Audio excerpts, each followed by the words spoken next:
Hello everyone, আমি ইমরান হাবিব এই মুহূর্তে রয়েছে আপনাদের সাথে। আজকে আমি যে টপিকটি নিয়ে আলোচনা করব সেটি হচ্ছে যারা ইউরোপে পড়াশোনা করতে যেতে চান তাদের জন্য একটি সুন্দর গন্তব্য হতে পারে হাঙ্গারি।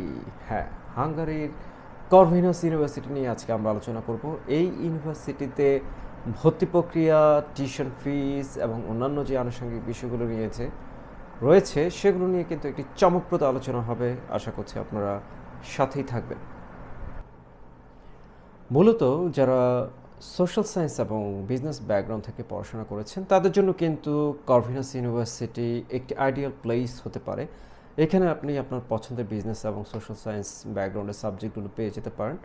এর মধ্যে অন্যতম হচ্ছে management, finance, international relations, media and communications, supply chain management, এই ধরনের সাবজেক্টগুলি। তো করভিনাস ইউনিভার্সিটিতে কিন্তু খুব অ্যাফোর্ডেবল টিউশন ফিতে আপনি পড়াশোনা করতে পারেন। এখানে যারা ব্যাচেলার্স পড়তে যাবেন তাদের জন্য পার সেমিস্টার টিউশন ফি বিজনেস ব্যাকগ্রাউন্ডে ৩,৩০০ ইউরো, আর সোশ্যাল সায়েন্স ব্যাকগ্রাউন্ডে ২,৮০০ ইউরো। এছাড়াও যারা মাস্টার্সের জন্য পড়তে আসবেন তাদের জন্য বিজনেস ব্যাকগ্রাউন্ড ৩,৭০০ ইউরো পার সেমিস্টার, আর যারা সোশ্যাল সায়েন্স ব্যাকগ্রাউন্ড তাদের জন্য ৩,৩০০ ইউরো পার সেমিস্টার। আর যারা এমবিএ বা ইএমবিএ করতে চান তাদের জন্য হচ্ছে পার সেমিস্টার ৪,৫০০ ইউরো। তো ব্যাচেলার্সের জন্য টোটাল সেমিস্টার সংখ্যা হচ্ছে ৭টি, অর্থাৎ ৩.৫ বছরের কোর্স, আর মাস্টার্স বা এমবিএর জন্য হচ্ছে ২ বছর, অর্থাৎ সেমিস্টার সংখ্যা হচ্ছে ৪টি।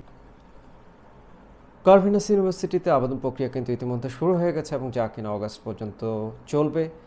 আপনি যদি আবেদন করতে চান এখনও কিন্তু রাইট টাইম। সো আবেদন প্রক্রিয়ার জন্য আপনি ইউনিভার্সিটির ওয়েবসাইটে গিয়ে সেখানে একটি পোর্টফোলিও ওপেন করতে হবে। তারপর প্রয়োজনীয় ডকুমেন্টস সাবমিট করবেন আপনার পছন্দের প্রোগ্রামের জন্য। সেখানে আপনার ভ্যালিড পাসপোর্ট অথবা ন্যাশনাল আইডি কার্ড যেটা আছে সেটা সাবমিট করতে হবে। আপনার একটি ৭৫ ইউরো এর নন রিফান্ডেবল অ্যাপ্লিকেশন ফিস দিতে হবে। দেন আপনার অ্যাপ্লিকেশনটি সাবমিট করতে হবে।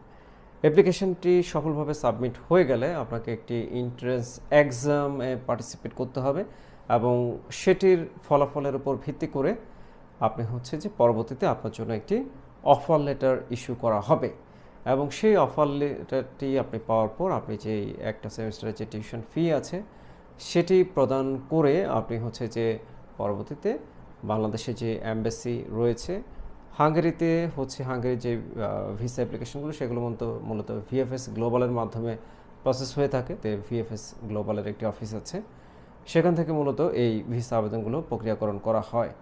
তো সুতরাং আশা করি এই ভিডিওটি আপনার উপকার করবে এবং পরবর্তী ভিডিওর জন্য সাথে থাকবেন আর চ্যানেলটি সাবস্ক্রাইব করবেন। সবাইকে ধন্যবাদ, ভালো থাকবেন, আসসালামু আলাইকুম।